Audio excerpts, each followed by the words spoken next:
Welcome to Synthaholics. This is your host, David Duncan, and with me is B-Leg again. B-Leg is looking beautiful today. What happened?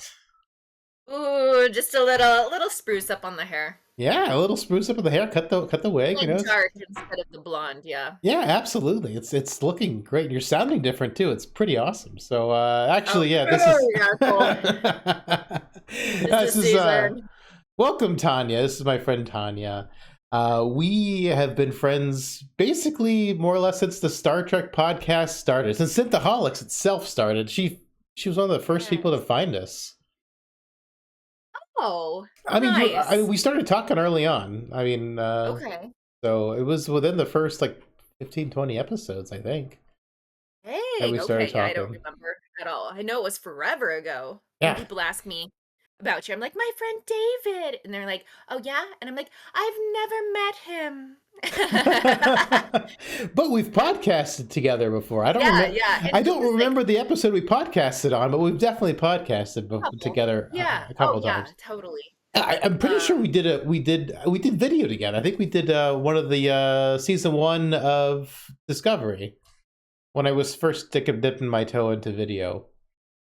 I don't Maybe. think I didn't really see much of Discovery. I saw a few episodes. That was right when I was kind of leaving Iowa there, but not, I was there, but yeah. Well, I know we talked about some classic Trek at least before, but Oh, yeah, we've had Tanya on the show before. So if you're a longtime listener, you'll have heard her voice before, and this is the first time you're seeing her face because we've switched that to that video format for those who check us out on the Yield YouTubes and the Twitch. So Merry Christmas, Merry Christmas. So we thought we would come to you with one of the best Christmas movies of all time. This movie unwraps itself, and it's Showgirls. wow. Do you think of that ahead of time? Just that good? I don't usually prepare jokes ahead of time. This was one time I did. It's like it's the gift that unwraps itself. Showgirls. So I mean, yeah, I mean, I did think of that one before when we had Michelle Specht on and we talked about the episode of Star Trek: The Next Generation where it was the one where Data builds his daughter. I was like, have you tried turning it on and turning it off again? I was like, I had to say that at some point. She got mad at me for saying that whenever they're trying to save his daughter's life. So I don't normally prepare jokes, but I had to for this one. I thought it was pretty good. It is good. Yeah. You could have just lied and said, no, just right now. That's what I came up with. Nah, we're honest here on Synthaholics. We give our honest thoughts and opinions. Tanya, as you are our guest, what were your thoughts? Give us your numbered review, or 1 to 10, 0 to 10. You know, what did you think of this very horny movie? Because this is episode 369. We haven't done a horny episode since the original episode 69 when we did Sex and Trek, and I have let this show down. I'm sorry, we haven't done many more horny episodes. We're trying to revert that. And Brian's not here because he had a bad experience with a showgirl. She humped him until he came and then spit in his face. So, you know.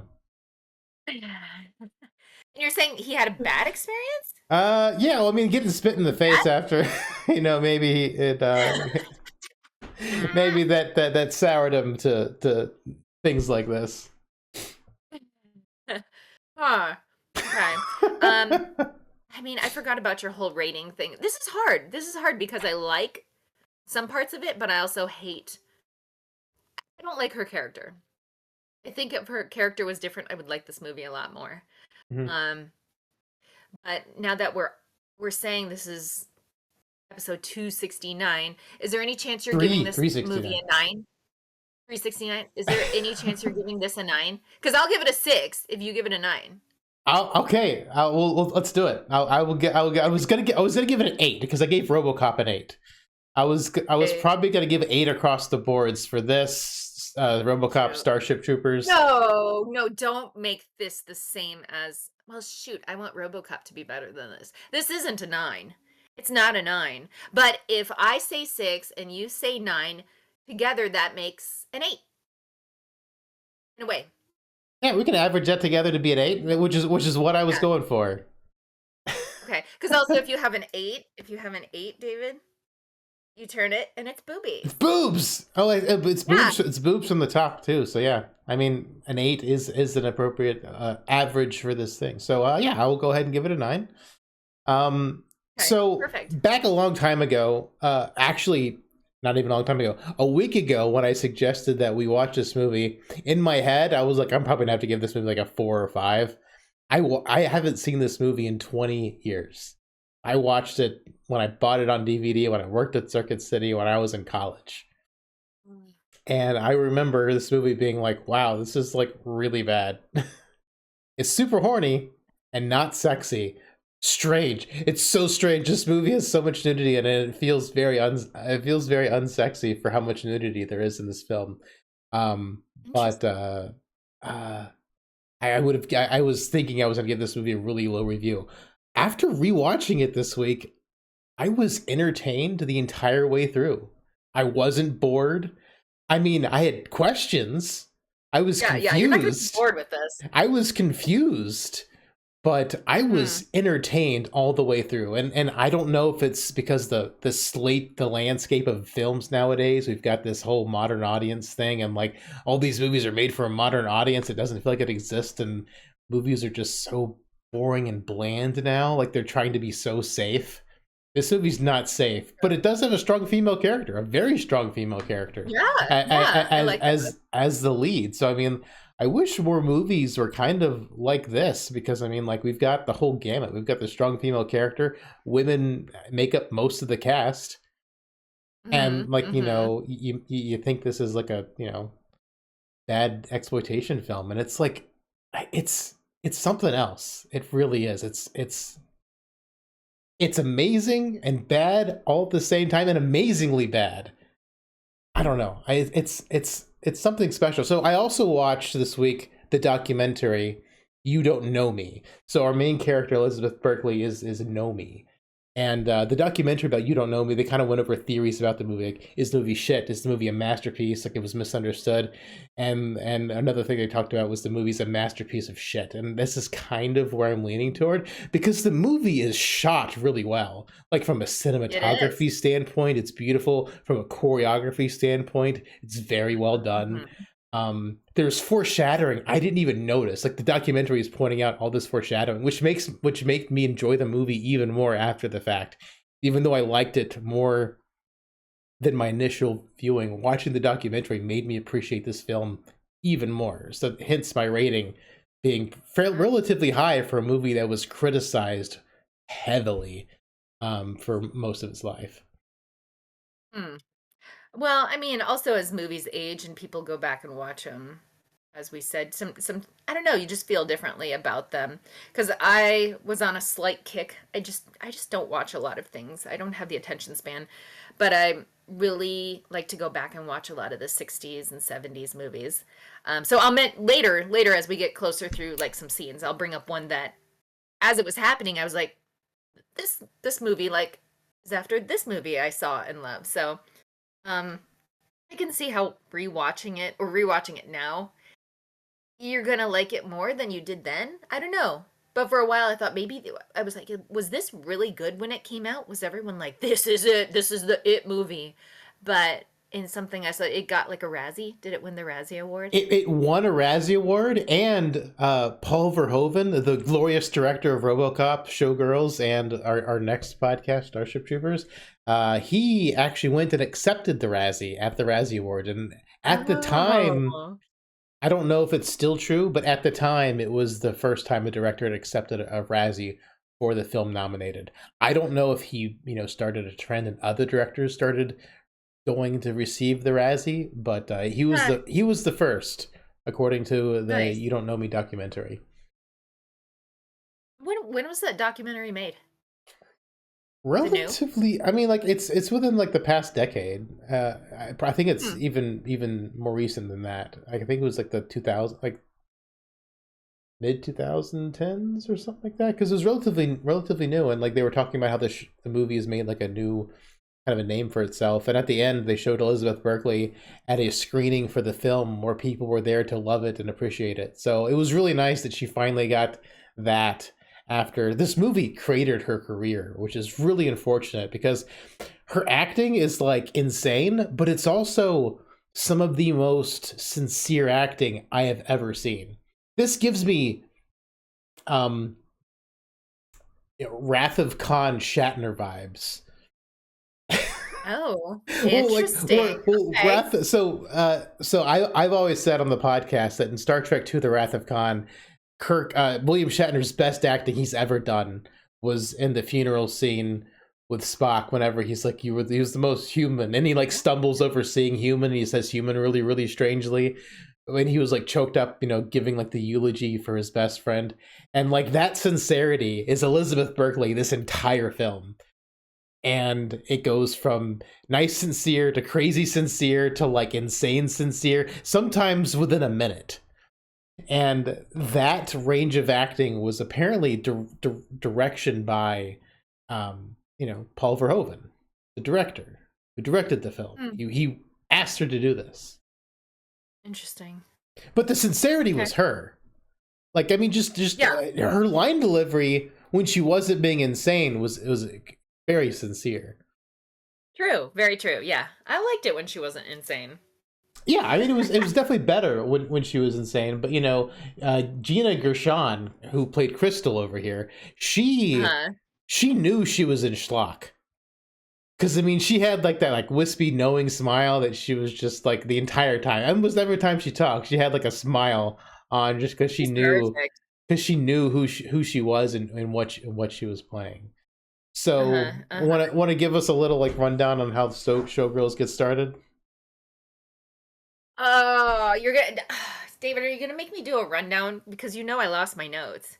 To anyone that's listening, I took the time to take notes during this movie. Like, I didn't enjoy it fully because I was, since I was watching it with someone, I didn't, because I do a lot of voice text and voice crap. I don't use my fingers because I hate it. So, usually I would do voice notes, but instead I did type. I took the time to use my fingers and type notes for this movie, and they're just gone. So, you're of course going to be a better rundown of it, but I mean, Well, what? we It starts out with her on the side of the road trying to hitchhike. yeah, she's starting to hitchhike, and she's like, it's like 300 something miles from Las Vegas, and some guy who wants to die by a semi running into him picks her up. Why does he want to die? Well, because he's swerving across the road, like in front of a semi. I was like, Oh, he wants to die via oh, traffic she accident with a hit her. semi. Oh, I'm sure any guy would do that if they saw her on the side of the road. Of course. Oh yeah, I mean, yeah, she's great. So like, she's immediately violent toward him. Oh, granted, he's a creep. He's like, you can sit closer to me if you want. She just pulls out a switchblade, like sticks it in his face, and he does end up driving her to Vegas. He steals her stuff and Uh-huh. her And she's suitcase, pissed about it, but what do you think she even had in there? her Luxury dildos, luggage. and her money from all the prostitution she did She before would she. put her fucking money in a suitcase. She'd have it on her. There couldn't be much in there. Couldn't be much. She shouldn't be so pissed. And she did pull a knife on the guy, so he took her all the way over there. If he stole her luggage, she kind of deserved that. He also gave her $10 to gamble or $20 to That's gamble, right. and Right. she meets her friend Molly whenever she's Yeah. crying about she becomes friend. She's beating on his poor woman Molly's car uh, because uh, I guess it was parked right next to where the truck was where Yeah, she yeah. lost her Taking it luggage. out. And she's like, and Molly's like, "What are you hitting on my car?" And like, she runs out in traffic, and she pulls her back, and then she breaks down and cries, and they're instant Hmm. friends for some reason. It makes no sense. It makes no sense at all. I mean, let's think. All right, who all on here is going to yell at me? A black woman who lives in Vegas is going to take shit like that from some scrawny white girl just spazzing out? That makes no sense. And then instantly they're friends. That no sense. No sense at all. So much of scrawny white girl character interaction with everyone else, I just don't understand. If it wasn't for that, I would like this movie a lot more. But instantly, yeah, we see that she just pulls knives and punches people for no reason. She flips on a dime multiple times in the same scene. Sometimes it is absolutely bizarre, but I think that's what Paul Verhoeven wanted. Paul Verhoeven is known for a lot of um, like political commentary and like satire. Like RoboCop is very satiric against the police force, Yes. and Yeah. Total Recall also. Like there's a lot of satire in these films, and because there's relatively little violence in this film compared to his other films, I feel like maybe the satire just like doesn't come off as strongly because it's not presented through violence the way it is in his other films. Hmm. I don't know, like Okay. there's something more subtle about show. Like for a movie that's like got as much nudity and it does, there's something subtle about Showgirls that just goes over people's head. There's just a lot of great shots in mirrors. Once she becomes friends with Molly, she starts working at this like sleazier strip club called the Cheetah, which is in the shadow of the Stardust. Like the Stardust is right behind it. That's where like the big show goddess is, where or Cristal, played by Gina Gershon, is she's like the hottest girl in Vegas, and she's the headliner for this show goddess. And Elizabeth Berkley, Nomi, she wants to get to that point throughout the film. So it's like she goes from nothing to like being the head of this film. This not this film. This production, and she does it through very very awful means. She ends up pushing Gina Gershon's character Crystal down the stairs to take the role once like her being her understudy was denied. True, but I mean, she was performing in it before she pushed her. Pushing her is towards the end of the film. Yes, So we're kind of she just was already in doing her thing. yes. But, to be fair, she kept poking at her, Yeah, like she right? pokes it because she visits her at the cheetah because like at first she's just Yeah. there watching the show. Hmm. Nomi is because Nomi's friend works there as a costumer. Yeah, yeah. So she gets Nomi in to meet Crystal. Uh, they get mad. Crystal gets mad at her because she tells her she dances at the cheetah, and he's like, "That's not a. I don't know what that, but that's not dancing." And she's like, "Fuck you." So then she leaves, and then she brings Zach, her boyfriend slash producer of Goddess, to Cheetah, and have a very intense lap dance.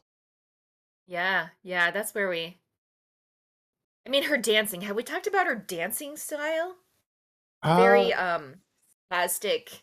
Almost if you're getting electrocuted and chased at the same time. That's what I would call it. Which when I first saw it, I was watching it, and my boyfriend was like, "Oh, you're dancing! Oh, that's terrible." But me, when I first saw it, I was like, "She dances like me, well, because I dance like a fucking weirdo too." But she's well beyond how I dance, just way above it. it's like But how you dance, but on crack. yeah, yeah, I'm still Well, going with electrocuted. electrocuted. Yeah, that's some Yeah, power. Get yeah, some power flowing through you. yeah. So what's Very, interesting is that very like chill. yeah, just jittery. But Yeah. so this guy James sees her at the club and starts stalking her around town, right? And he's like, "You got the most natural talent, raw talent I've ever seen." And I'm like, "Really?" Yeah, everybody is very drawn to her talent of electrocution dancing.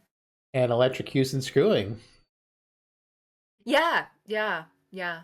Because like like later she ends up having sex with Zach in the pool, and it's the exact same routine she It is. does at the cheetah. It's like It is. it's almost the exact same thing, except she's in a pool doing it, and she's not having to Mhm. double perform for Crystal at the same time. But it's like a very similar movement, and it's like it's not sexy.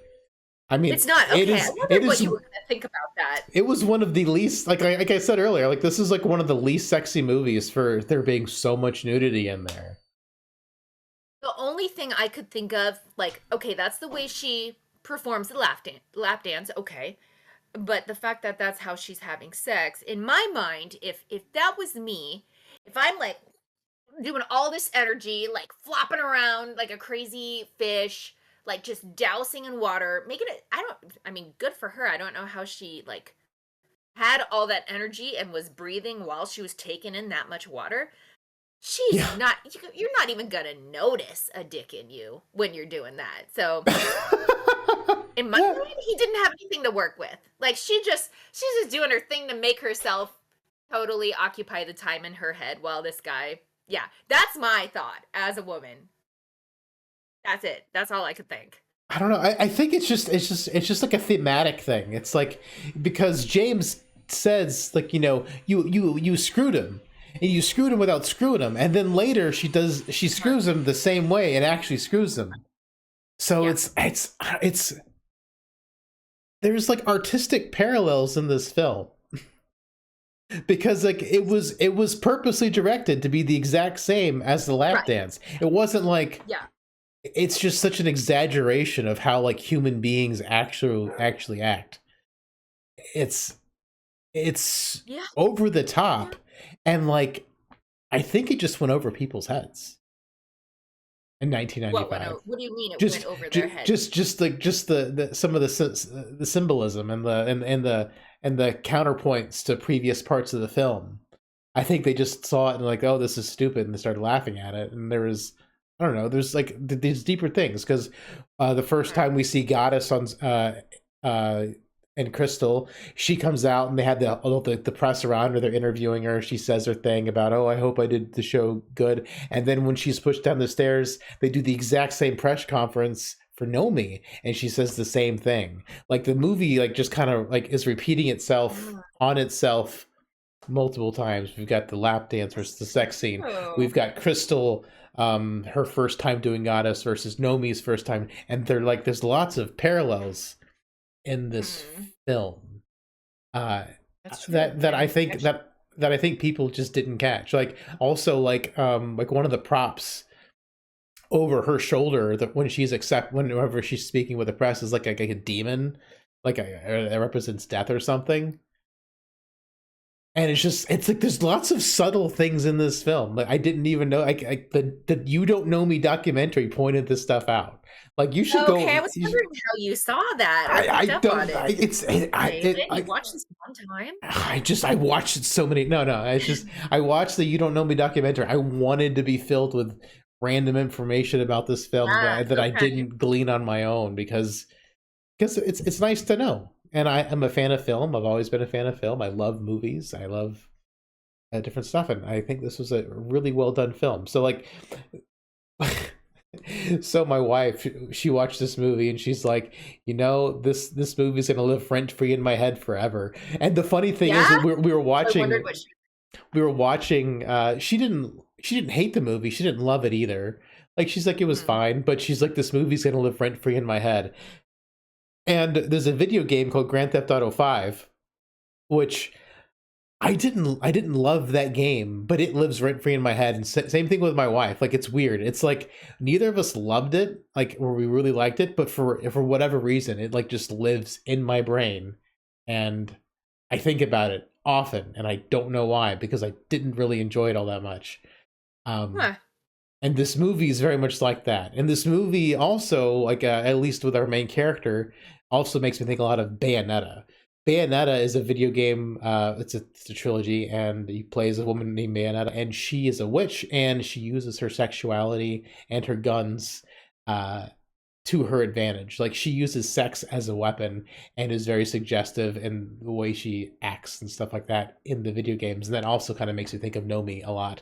And I like that type of strong female character where she knows what she is and she uses it for her advantage. And it's not necessarily for titillation. I mean, it kind of is, but at the same time, it's like she's using it against people. And I think that's really interesting. Mhm. And it's an interesting way to portray a female character where they're not just being sexy and ditzy and just to be ogled. They are in control and they're comfortable Yeah. with themselves enough to do that kind of thing. And Nomi Right. is, and so is Bayonetta. So like this is like two kind of video game influences, but this game lives rent free, and I don't think there's enough strong female characters like that in cinema. There's people who use sex, but I mean they don't. They're just kind of just swept along by it, and they're not in control of how they use their sex. You know what I mean? True. That's true. Yeah. And I mean, I can't think of any other character like Nomi or like Bayonetta. Like even in video games, like it doesn't a character like that doesn't come along that often. I don't think. I mean, I could be Hmm. wrong. I Yeah, mean, I haven't seen every single movie there was ever made, but I can't think of anyone else a lot. off the top of my Yeah. head. Huh. Good point. So, have you had doggy chow? Oh my gosh, I forgot about that. How did they even get on that? Oh my gosh. What are your thoughts on doggy chow? Is there a special brand? Is there a special flavor to the spring? Oh, so they're dancing together before Crystal gets pushed down the stairs, and Okay. uh, they're like, "You want to get something to eat?" Like, yeah, let's get something to eat. And then they go to this Oh, fancy restaurant, and she's like, right. "What are you gonna order?" And she's like, "I don't know what any of this." This one. Nomi's like, "I don't know what any of this stuff is," and Uh-huh. Nomi's like, "Well, don't they have brown rice and vegetables?" Which is what, like, whenever Nomi gets Yes. hired, For is the what they fruit tell her to things, yeah. eat. Hmm. And Crystal's like, "Do you really like brown rice and vegetables?" And Nomi's like, "Yeah, kinda." And then they go like, "It's worse than dog food."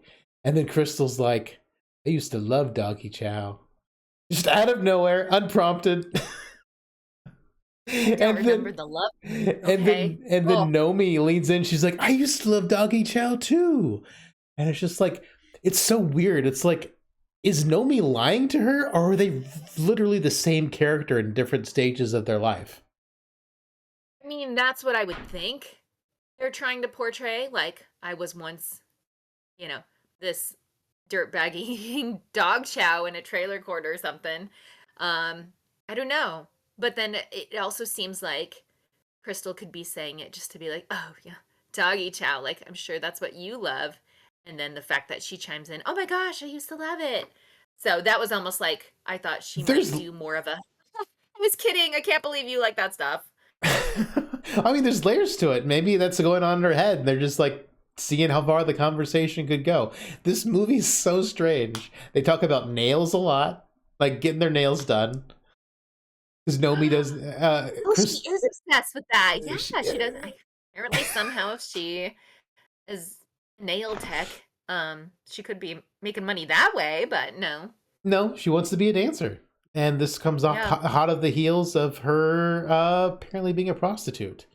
So, like, it's interesting. So she starts off being a prostitute before we meet her in the movie. She's given that life up, or that life was tied to her suitcase somehow. And because she lost the suitcase, she is incensed if anyone tries to call her a whore or a prostitute. See, I didn't think we knew she actually did that before. I thought it No, was until the end of the movie that we really learned it. well, we don't When, know. We don't know until the end. But I mean, okay, but because Zach does the background check on her when they finally yeah, figure out what's yeah. going on, because she never wants to talk about her past, Hmm. which is very. I mean, it's interesting, but I wish there was more to it. I mean, it's also kind of the problem with RoboCop. I mean, they're kind of light on story, although this is probably more on story than RoboCop was. Yeah, I loved RoboCop when I was little. And so I think of it in a great way. And I know I watched it within the last 5 years, maybe 8 or something. And I still thought it was good. It was a little odd, but oh, nothing about it made me go, this is a bad movie. I still loved it. I Um, thoroughly enjoyed but I think RoboCop when I watched it like 2 weeks ago. It was great. good, good. I think in this there is a lot. They cover a lot, but it's what, 2 hours or so? It's 2 hours and 11 minutes. More on Okay. Tubi. But ironically, so I found this movie on Tubi. It's free to watch. So Tubi is free to sign up Yay. for. You can use Tubi to go watch Showgirls. But there's ads in it. But honestly, we pay for Hulu, and Hulu's got way more ads in it for a service we pay for than Tubi, a free service that actually has movies on it. Great. You can Yeah, so find such great old movies on Tubi. That's if how I find a lot of them my friends recommend. if you haven't seen Showgirls and heard it was terrible, you want to watch it and laugh at it, it's free on Tubi. If you want to watch it with a critical eye, also with, like, think about some of the things we've been saying. Like, there's more to this movie, I think, and I think more than it first meets the eye. Oh, definitely. Right. I was just gonna look up. Hold on. I'm looking up if there's a second one, or do you know it offhand? There is a second Showgirls, but it's about the blonde who ends up sleeping with James. Yeah, yeah. What's her name? Hope Penny. I can't remember her name off the top of my head, but yeah. So the blonde who Oh my God, it is Showgirls 2, Pennies from Heaven. Okay, I'm watching that because she was my favorite character, and I've been pointed out that in movies I like the ditzy girl. she So is once the I realized, she is the yeah, I ditzy like girl. the But ditzy girls are always so nice. I really wish this movie didn't kill Elizabeth Berkley's career. I wish this movie was appreciated when it came out because I would have loved to see what they did with Showgirls 2 with Elizabeth Berkley's character going to Los Angeles. Because like halfway through the movie, Kaylee's like trying to find out. My wife and I were watching the movie together. She was like, "Well, what's going on with the movie?" And I'm like, "Well, this is." And granted, I hadn't seen this movie in 20 years, and I'm like, "Well, Nomi's kind of a wrecking ball. She kind of just like goes someplace and then she just wrecks it and then she Yeah, she migrates does. to the next place." So I feel like that's kind of like the trajectory of her character. Wherever she was at the beginning of the movie, she had just done something. She just finished doing something that kind of wrecked it wherever she was. She's trying to get out of there. She goes to Las Vegas. She wrecks that place. Like all the people in her life, and then she goes to Los Angeles. Like that was supposed to be like the idea for the next film, but then it just got publicly panned and her career got ruined, which is awful. Because I mean, like, I just don't understand. I just not the monogamy, the misogyny in the in Hollywood Mhm. is just really sad because men can It play a role and not be typecast, but if a woman plays a role and plays it a certain way, they're just like, stuck forever. Like Linda Hamilton in Terminator 1 and 2, she was too strong, so she had a really hard time getting roles where she could play like a feminine character. I'm like, why? Like men change their bodies drastically for films. So like do. why do you Yeah. think women can't change their bodies and or I mean not that they should or have to, but I mean like, like people blow up big to be superheroes or Uh-huh. whatever or Joaquin Phoenix like gave himself an eating disorder to shrink down to be the Joker. So I mean like people do massive things for the films they're in and they play vastly different characters. You're acting like They do. women can't act and I just don't understand why she I got mean, there's screwed. what Charlize Theron. She's played all kinds of things and changed her look. So she's managed to, and actually they look pretty similar. They're both like the beautiful, lean blonde girl. So Yeah. that sucks that happened to her. Yeah, I feel awful. Like I wish we lived in a timeline where Showgirls didn't get panned and like they had Showgirls too in Los Angeles. Hopefully that's the same universe where Aaron Gray played Janeway in Voyager, because that is another universe I would love to take a glimpse into. I don't know what is that. What does that even mean? Well, Aaron Gray is from Buck Rogers. She auditioned for Janeway, but they didn't hire her. What's that? Oh, okay, okay. So like It's like doing in an awesome. alternate universe, I would love to see the Voyager where Aaron Gray was Janeway, and I would love to see the alternate Okay. universe. And I'm hoping the alternate universe that happened, Showgirls wasn't panned Yeah, okay. because we I'm gonna we're look Star up Trek this fans. Aaron We both Gray. love our mirror universes, right? Yes, of course. So in the Okay. alternate world, I would love to have seen that. Yeah, yeah, totally. Oh my gosh, she looks like she actually in this picture I'm looking at right now of Erin Gray, she gives off Wonder Woman vibes. Yeah, I mean she's a beautiful woman. I Yeah, got to she is. I got to interview her, not interview her, but I helped her. I was on her panel, and so I was the one asking her questions in front of people over at Nickel City Con in Buffalo Very nice. several years ago. So that was a lot of fun to get to like meet her in person, and pretty fun. I heard her. I was just listening. I was kind of standing by her table, and I was listening to her talk to somebody, and she was mentioning an episode of Buck Rogers, and she was like, "I got turned on by my own ass." I was like, "Yeah." Awesome. You go, girl. You get your own ass. You go girl, get your own ass. Yeah. You get it. I'm gonna try to shout that at someone next time. But so Nomi is kind of a irredeemable character. We kind of described her as a wrecking ball a second ago. She pushes Crystal down the stairs and assumes the role of goddess. Mhm.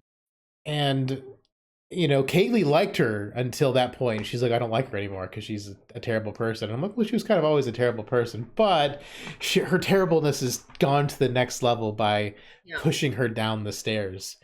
Yeah. And I feel like that's why they had that awful rape scene in the film. And then that rape scene also is just hits so much closer to home now with, you know, all the P Diddy stuff and all the awful Yeah. stuff that he's been accused of, and all So the, all of Hollywood.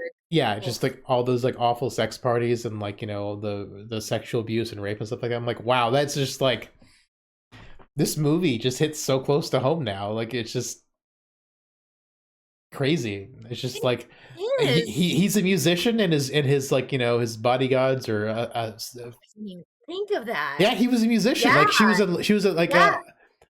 yeah, Molly was obsessed with him. Like she wanted to, you know, see him so bad, and he just like rapes her just as soon as he sees her, and is alone with her, and like gang rapes her with his like groupies or his Yeah. Yeah. bodyguards or Yeah. his He's not in love with other her. band.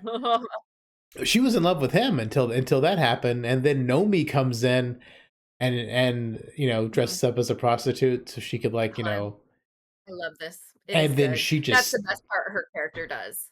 yeah, go ahead. Oh, well, I'm not going to remember details, but I mean, it's very, I don't know if it's few movies. I'd like to see how many movies actually contain scenes where the character, you know, one woman is abused by a man and then the other rises up and just beats the shit out of this asshole. Um, I would love to see more of that. You could put that in almost any film and I'll just eat it up. I'll go see it. Because the only other one I really think of, it wasn't a woman getting back at a man, but in Kiss Kiss Bang Bang. Um, the I'm not gonna remember. I've only seen it once and it was years ago. But the character, main character who died, I think it's a girl. They're following like her murder or something. Val Kilmer goes to her dad, which she was abused by her dad growing up. But the dad's old in a retirement home, and Val still goes and beats the shit out of him for being the scumbag he was at one time. So I love this justice. I don't care what age the scumbag is. I don't care what they're doing. If they've got a wife and kids and they've got this fake perfect life, fucking kick their ass. Kick their ass for being a scumbag. Yeah, it was great. I mean, like, you know, that kind of redeems her. I mean, it doesn't make up for the awful things she did, but like Right. the funny thing is, Crystal isn't even mad. That she Oh pushed her yeah, down. that's Like been pushed. Yeah. she's like, I needed a vacation, but yeah, just her beating the crap out of that musician. That was such a brutal scene. It was That so is so good. perfect. Like, and Yeah, it's it just is like she's literally a wrecking ball. She is an embodiment of vengeance, and she uses her, like I talked about earlier with Bayonetta. She uses her sex as a weapon. She knows exactly what she was doing, and she has power doing it. yeah. That And is probably the best you scene. don't. Real. I just feel like you don't see that in movies.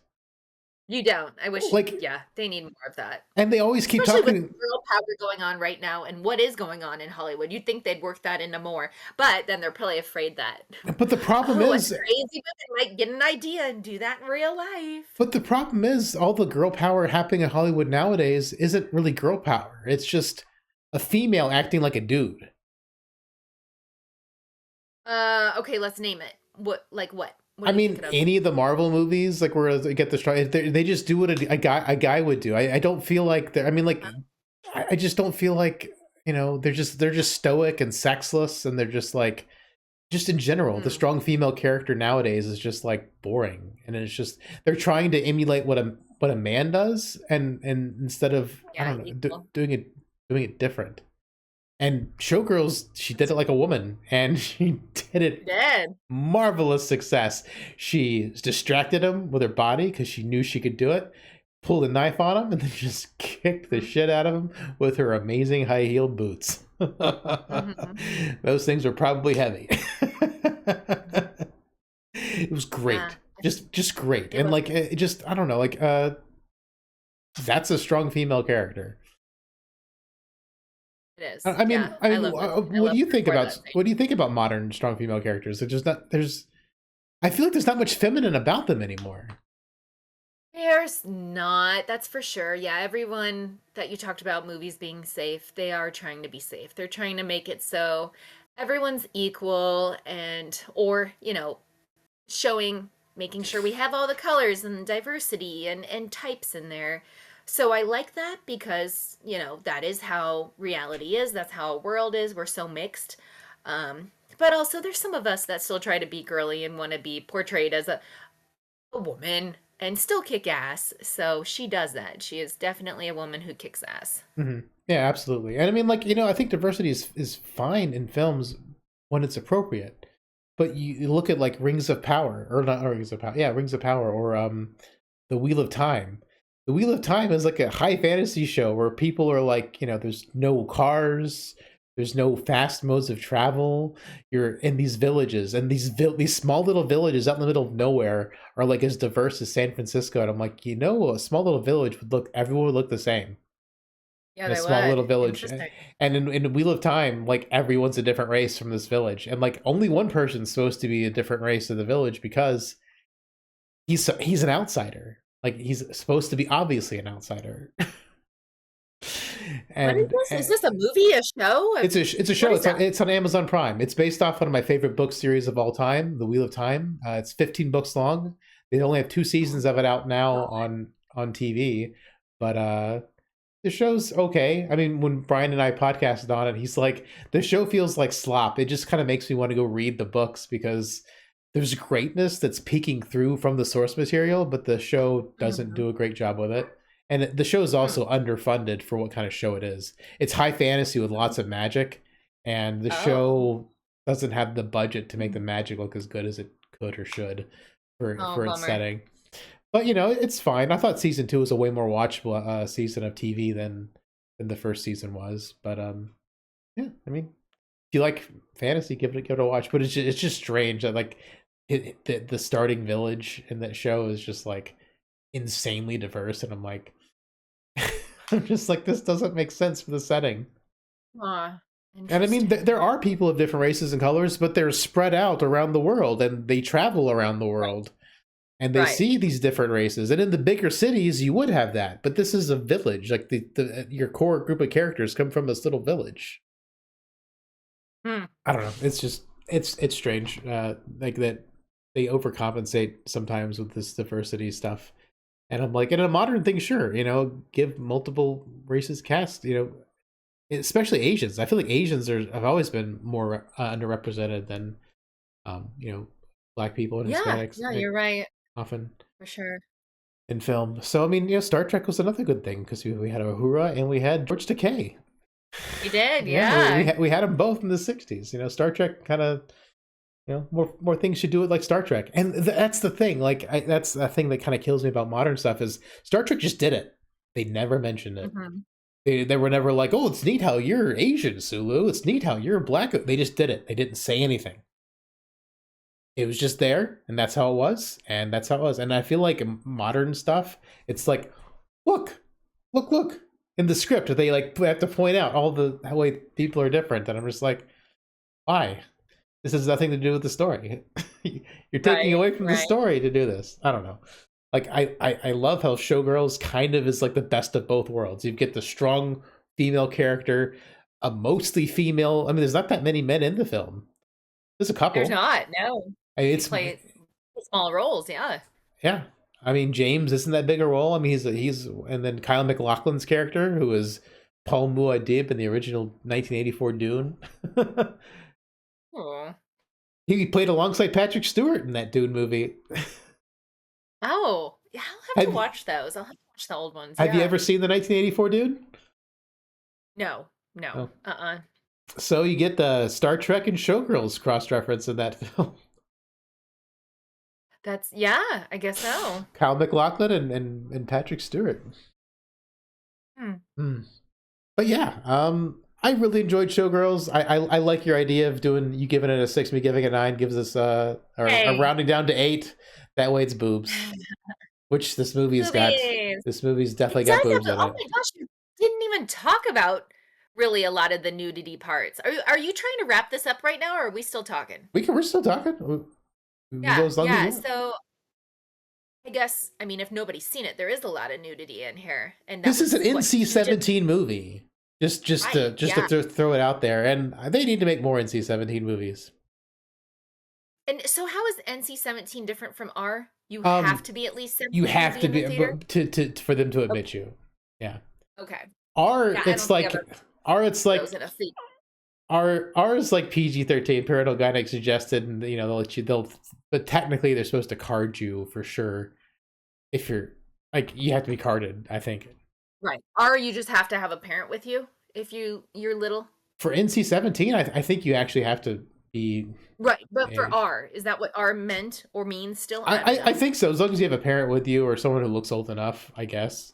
I Okay. don't think they card you. Granted, I don't go to the movie theater very much, Yeah. Well, and I mean, and it's not like I'm also not a we try to teenager. sneak movies. No, we're not 17 and we don't have kids. No, yeah. So I don't know. I mean, like I look young for my age, but I don't look 17. I don't Yeah. think.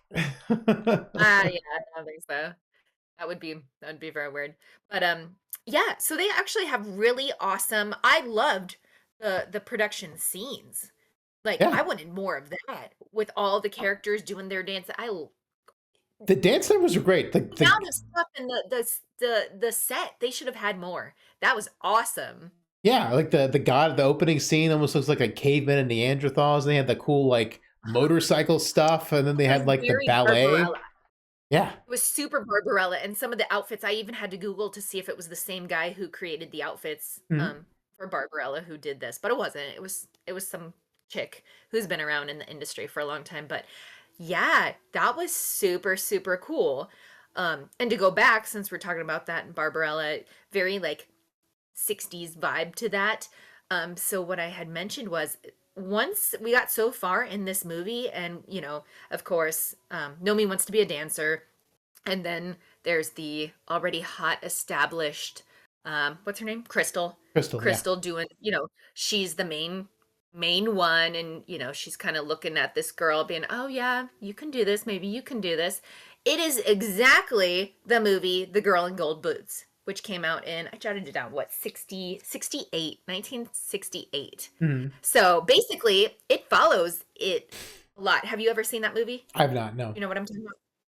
So it starts off with some little ratty guy that stops in a hometown diner. And of course, there's this beautiful brunette behind the counter. And maybe they play the jukebox and she's doing a dance. Like nothing special. It's 60s, so it's kind She's of like getting go-go. electrocuted. No, no, not quite like her. Very not electrocution dance.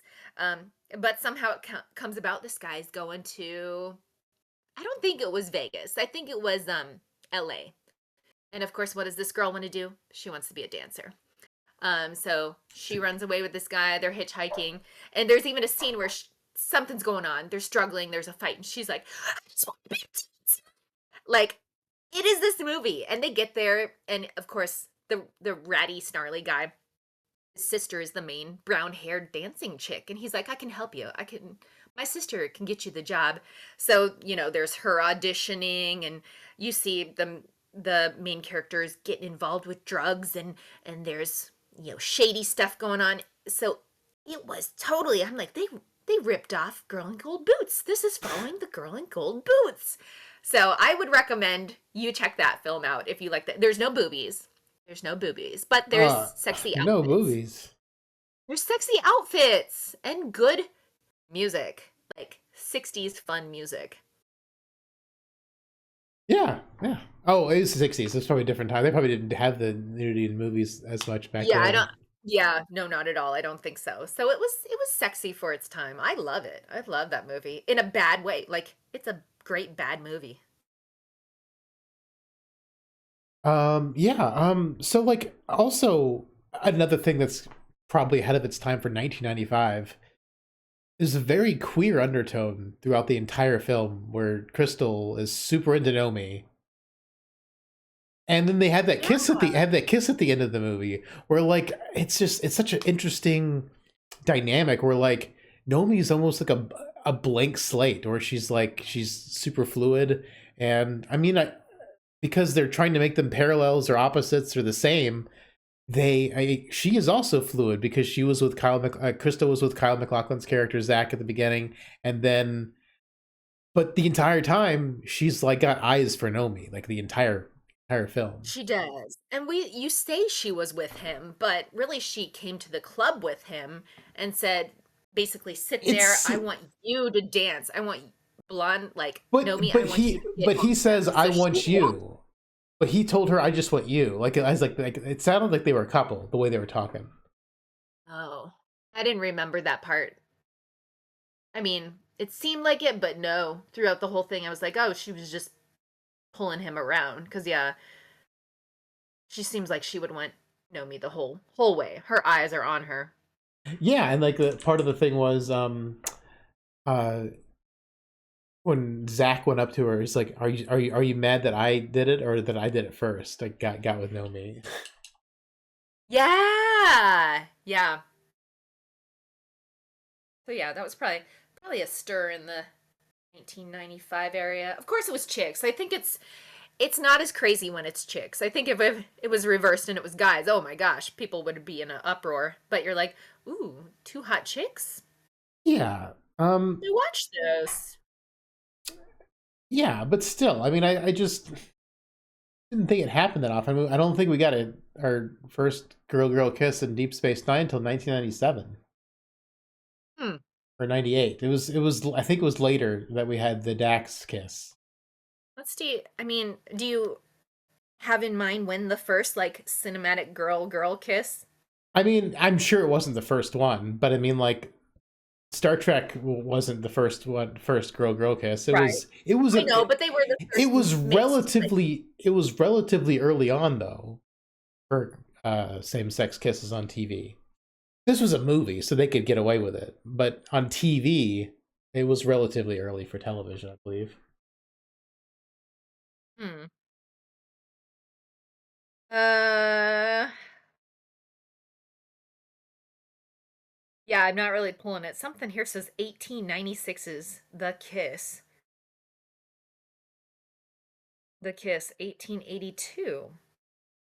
Okay, so maybe the first girl kiss scene was in the 1800s when they were first trying to make films. Really Holy moly. predates the interracial kiss. That's insane. I mean, this is when they were just screwing around with film, right? But that's what everything is saying. Damn. I mean, I bet it was a while after that it actually made it in mainstream movies. Hmm. Should just do an episode on, well, I don't know if there'd be first, enough to fill yeah, an there would episode be. for that. Um, but yeah, I think it's a really well done movie. It's a beautiful movie. It's a well shot movie. The choreography again is spectacular. This if this movie had a tighter script and maybe the direction was a little bit less like psychotic, I think this Mhm. movie could have been like a legit masterpiece. Like a legit 10 out of 10. Like I don't think this movie is bad anymore. I used to think this movie was bad. I think this movie is pretty solid. It has issues. Like everything has issues. And these are Mhm. kind of glaring. But like people said Elizabeth Berkley was a bad actress in this film. I do not believe that at all. I think it's Oh no. 100% Sure. direction. Paul Verhoeven has come out and said that it was his direction.